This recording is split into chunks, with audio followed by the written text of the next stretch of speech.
Menerapkan aturan emas tidak hanya akan mengubah diri kita sendiri, tetapi juga dapat mengubah orang lain di sekitar kita.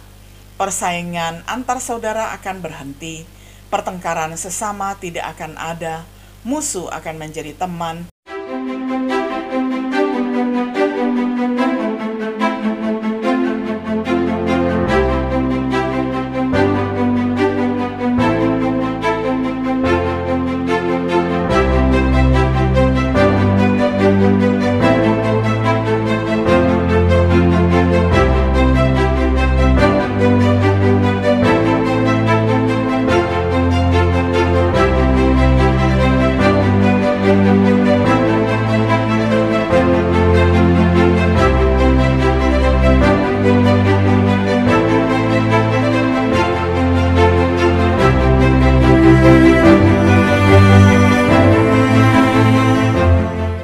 Shalom, sahabat setia yang dikasihi oleh Tuhan.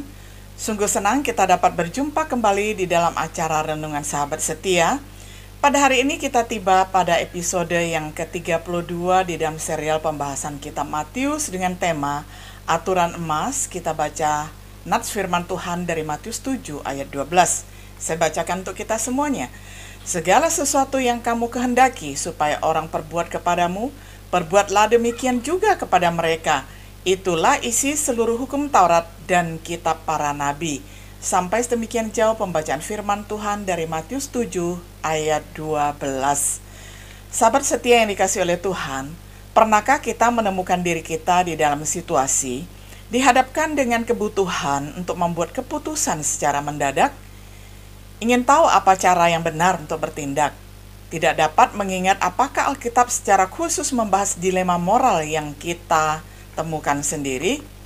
Dalam khotbahnya di bukit, Yesus menyediakan alat yang berguna seperti situasi tersebut. Cara cepat dan mudah untuk mengetahui apa yang harus dilakukan. Sesuatu yang mudah diingat.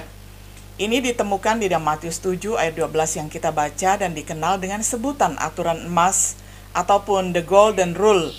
Karena itu, apapun yang kau ingin orang lakukan padamu, lakukan juga pada mereka. Karena inilah isi seluruh hukum Taurat dan kitab para nabi. Matius 7 ayat 12. Tetapi apakah aturan emas itu ataupun the golden rule? Apakah Yesus sedang mengajar sesuatu yang baru atau asli dengan apa yang dia nyatakan? Ya, di satu sisi itu adalah sesuatu yang baru. Aturan emas versus aturan perak. Banyak yang telah mengajukan tema yang sama. Kita perhatikan di dalam agama Hindu mengajarkan ini adalah sejumlah tugas tidak melakukan apa-apa kepada orang lain yang jika dilakukan kamu akan menyebabkanmu sakit. Mahabharata.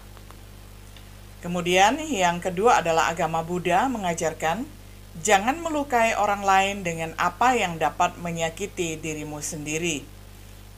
Udana Varga. 3. Tradisi Yahudi mengajarkan, apa yang kamu benci, jangan lakukan untuk sesamamu. Itu adalah isi seluruh hukum, sisanya adalah komentar. Menurut kitab Talmud. 4. Agama Islam mengajarkan, tidak ada dari kamu yang beriman sampai dia menginginkan saudaranya apa yang dia inginkan untuk dirinya sendiri. Menurut Hadits. Yang kelima, keyakinan Bahai ataupun kepercayaan di Persia mengajarkan, dia seharusnya tidak mengharapkan orang lain apa yang tidak dia inginkan dirinya sendiri, juga tidak menjanjikan apa yang tidak dia penuhi. Menurut buku Certitude. Beberapa sumber lain, jangan kamu membuat sesamamu menderita, menurut Pittacus dari Lesbos pada tahun 650 sampai 570 sebelum Masehi. Apa yang Anda tidak ingin orang lain lakukan pada Anda, jangan lakukan pada orang lain. Menurut Confucius pada tahun 551 sampai 479 sebelum Masehi. Jangan lakukan kepada orang lain apa yang membuat Anda marah jika dilakukan oleh orang lain kepada Anda. Menurut Sokrates tahun 436 sampai 338 sebelum Masehi. Cukung bertanya, apakah ada satu kata yang bisa menjadi panduan untuk berperilaku sepanjang hidup seseorang? Guru berkata, mungkin itu adalah kata shu. Jangan memaksakan pada orang lain apa yang kamu sendiri tidak menginginkannya. Sumbernya dari Analeks pasal 15 ayat 24. Perlakukan bawahan Anda seperti Anda akan diperlakukan oleh atasan Anda. Menurut Seneca 4 sebelum Masehi sampai 65 Masehi. Aturan emas Yesus berbeda.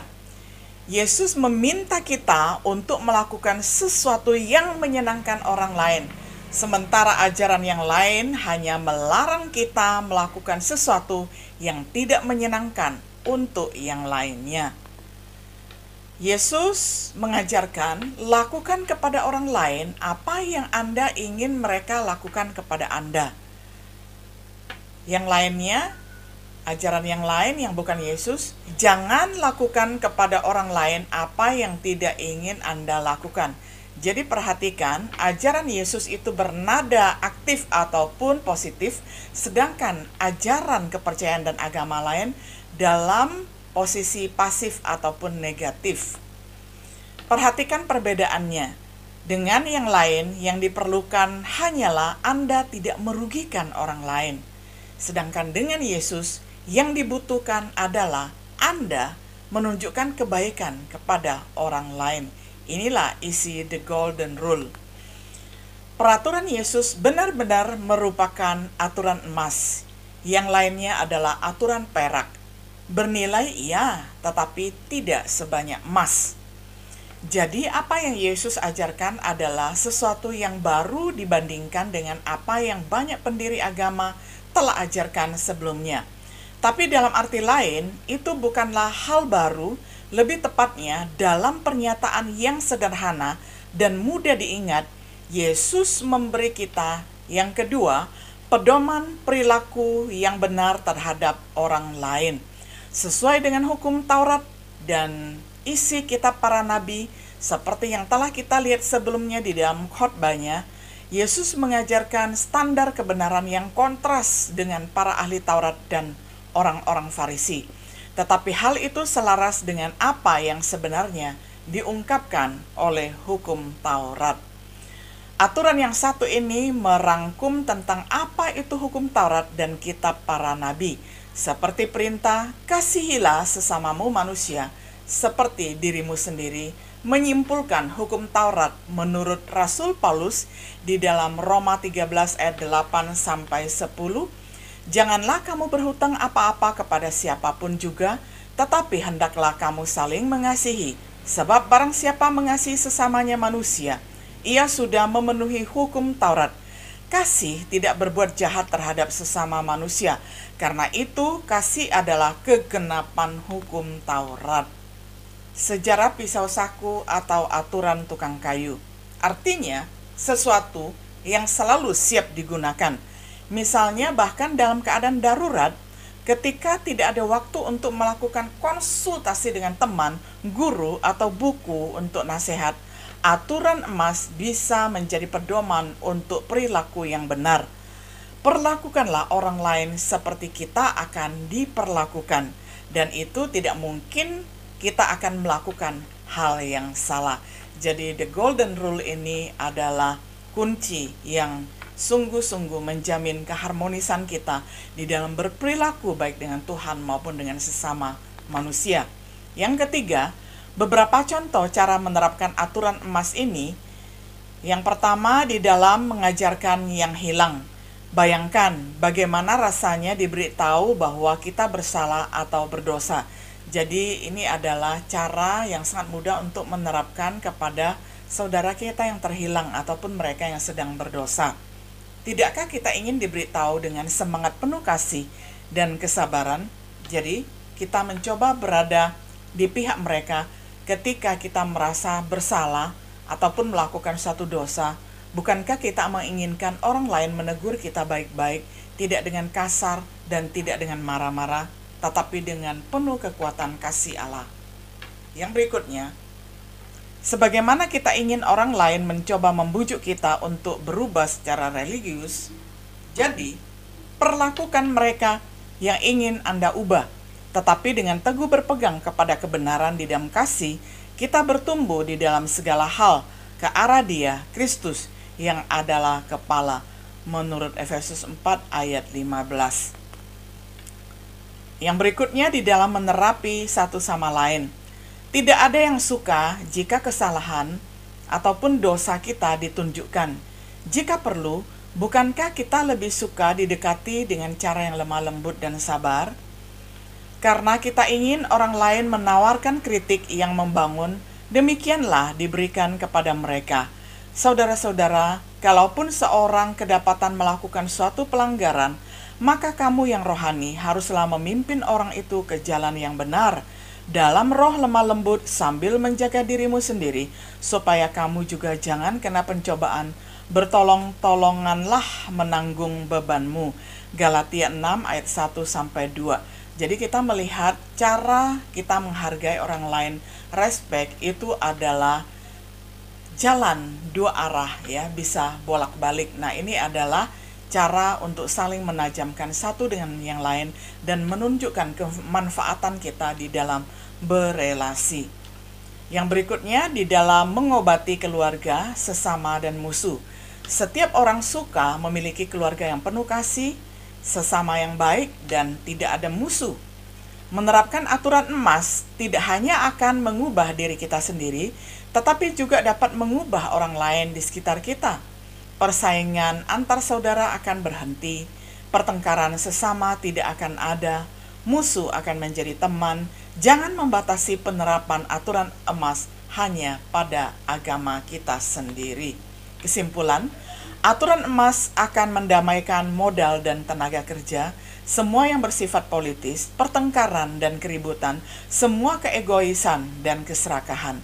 Aturan emas akan berdampak pada masyarakat kita lebih banyak daripada mengikuti Yesus hanya dengan kata-kata. Tapi mari kita mulai dari dekat, dari rumah tangga, dari keluarga. Biarkan aturan emas mengubah kehidupan kita sendiri dan orang-orang terdekat kita. Kita telah mengingat aturan emas. Mari kita sekarang menerapkannya di dalam hidup kita. Ini mencerminkan apa yang benar bagi kebanyakan orang. Mereka tahu aturannya, tapi tidak hidup dengan itu. Jika Yesus benar-benar Tuhan kita, maka aturan emasnya akan mengatur hidup kita. Sahabat setia yang dikasih oleh Tuhan, sungguh the golden rule ataupun ajaran keemasan, aturan keemasan ini sungguh sangat berharga dan tidak dapat disangkal oleh siapapun manusia yang ada di muka bumi ini. Oleh karena itu, marilah kita berpegang teguh kepada the golden rule ataupun aturan emas ini supaya diterapkan di dalam setiap situasi dan kondisi serta dimanapun kita berada. Selamat menjadi saksinya dengan menerapkan the golden rule. Tuhan Yesus memberkati kita semuanya. Shalom.